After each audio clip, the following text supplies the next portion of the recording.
Hello, ladies and gents. Welcome back again. I woke up to this shocking news of that Novak Djokovic had been disqualified from US Open. This is pretty heavy news all around the world. The headlines, the magnitude of these shockwaves is still around the world. People are trying to figure out what's happened, and we know that Novak Djokovic, in my opinion, unpurposely hit the ball girl with the ball that hit her throat or above her throat. So she was in pain, that's for sure. But I think that everything got a little bit exaggerated.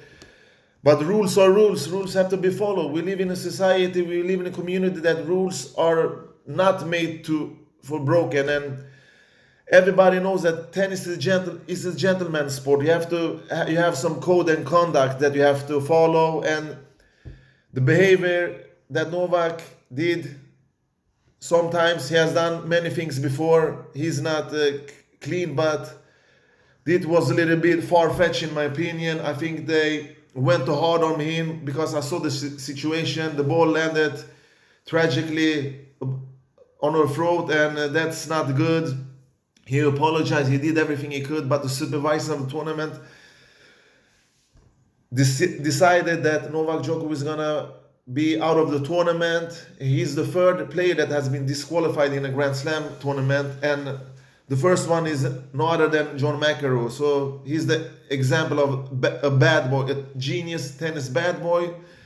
Novak is not a bad boy. His will to winning is so big that he sometimes can control himself. And in this situation, he was frustrated because he had 3 set points against PCB, who did a superb match until the match ended tragically like this.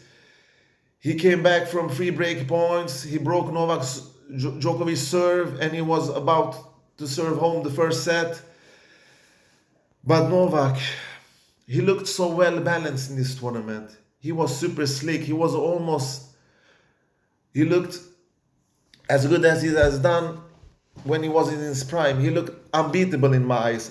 I couldn't see anybody that could beat Novak Djokovic before this tragic scenario happened.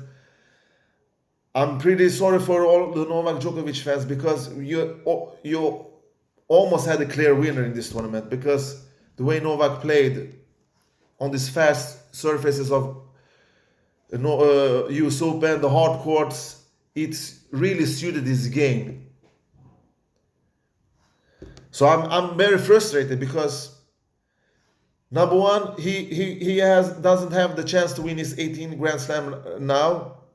He lost all his points. He lost he lost the prize money. That's the less important thing here. But the trophy and the ranking points, and maybe the shame of getting out of the tournament in a most tragic, unexpected way. Because Novak, he fought against COVID-19 virus. He fought against this new schedule that everybody had a part of the tournaments. So he is supposed to be the greatest example of a player, because through his career we have seen these medical timeouts. We have seen him and Nadal go against the serve clock, and I have mentioned even in my last video that I don't want these top players, especially Novak and Rafa, to bend the law, the tennis rules, not the law, the tennis rules. And that he has done that many times before. We saw at the AO against Team, we saw against RBA in the Cincinnati, and now he ends in this year's US Open in a tragic way that he didn't deserve that. Because you can look at this clip or the what happened many times. It's very unfortunate. It's not like he did like David Nalbandian at the Queens, where he hit the line judge in his leg. It's where he broke the podium. It's not like that. This was pure unluck.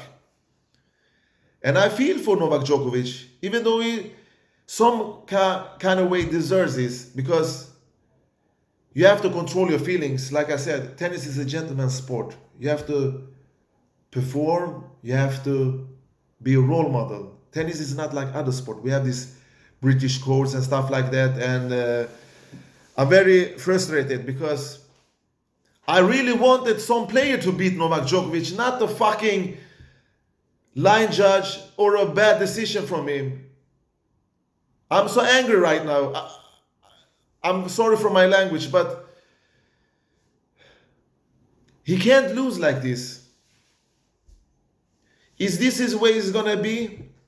Is this the way other players gonna win Grand Slam?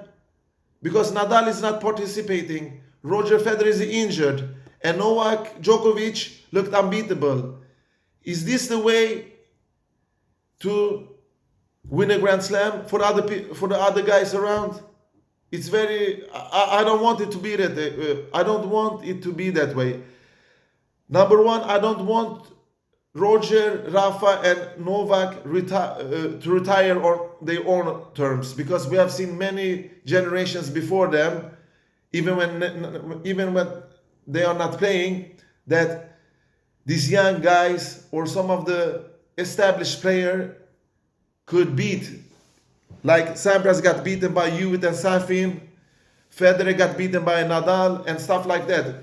I don't want them to quit on their own terms, because it's not good for the sports. Because they have been dominating this tennis circus for far too long. They deserve it because they have been the best players, without a doubt.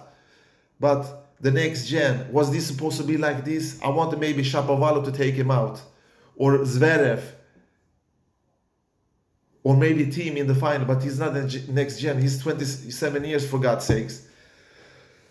So this leaves the draw wide open on both the upper section and the bottom section, where we at least have two great seed players left, Medvedev and Dominic Thiem. But Thiem is not 100% sure that he can advance, because he's facing Aliassime, even though he has played against easier opponents in these first three matches. I think his team has started to getting warm, so he will probably advance, but now he has the golden opportunity to win. He has still time on his side, but anyway, so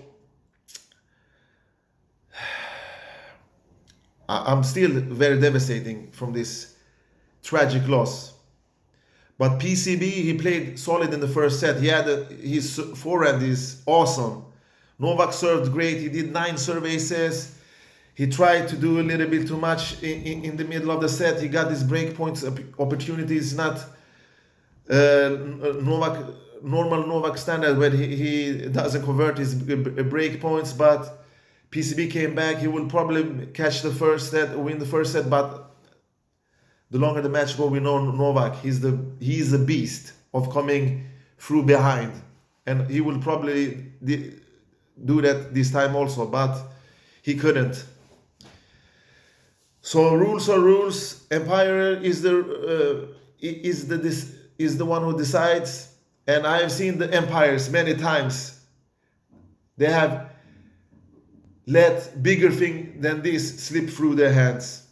So I'm not sure if this was something against Novak, but away to loss. All right, that was that. Not good for tennis. But we will at least see a new Grand Slam winner. We haven't seen, what have we left in the tournament?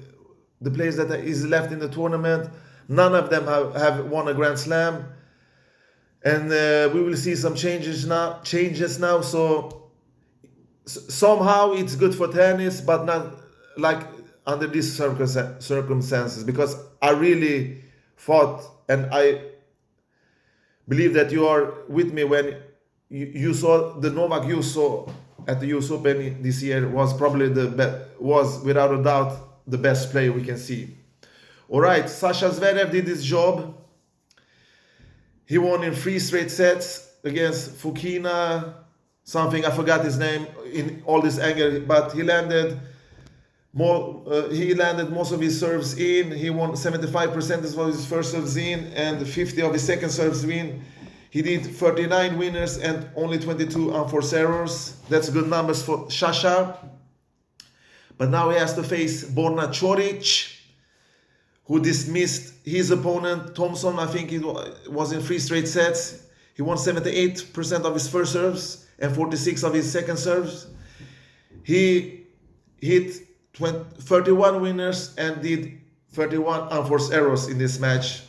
And then we have Denis Shapovalov, who are pretty lucky because who knows, he can go through, but first he has to get through PCB in his fourth round match, and after that he will be in the quarters.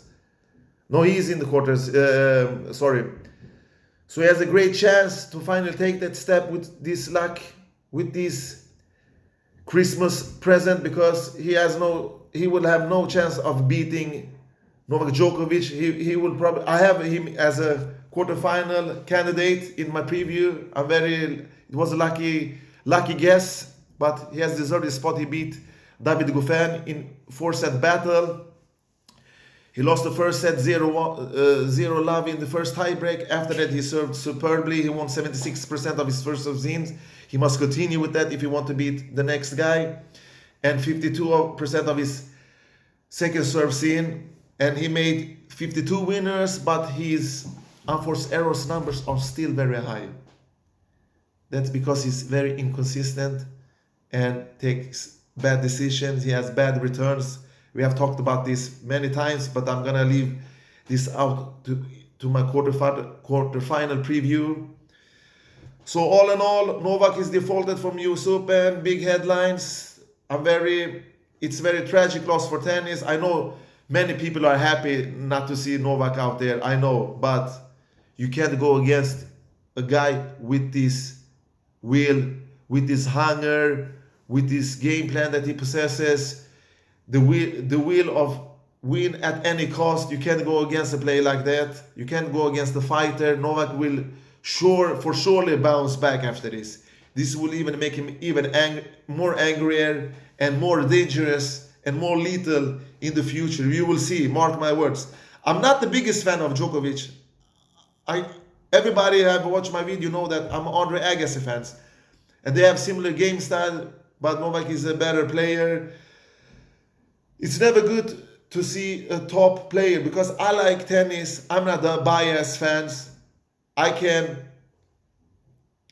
tell when a player that I like to play plays bad, but I haven't seen Novak play bad in this tournament. So all credits for his dedication to tennis, but the sooner as possible he forgets this incident, he will move on. He has already thinking about his next strategies. So Novak Djokovic, take care of yourself. Don't do that again. Don't give people like Nick Kyrgios some air to breathe, because even though I like Kyrgios, he will write something negative about this in social medias. Many people has done that. Everybody is human. This was not good. But it's nothing close to what McEnroe did on court and what Nalbandian did. And even Shapovalov, who hit the line judge unpurposely. Stuff like that. It's part of the sports. Not part of the sports, but it can happen. Everybody is human. Take care for watching. Bye-bye.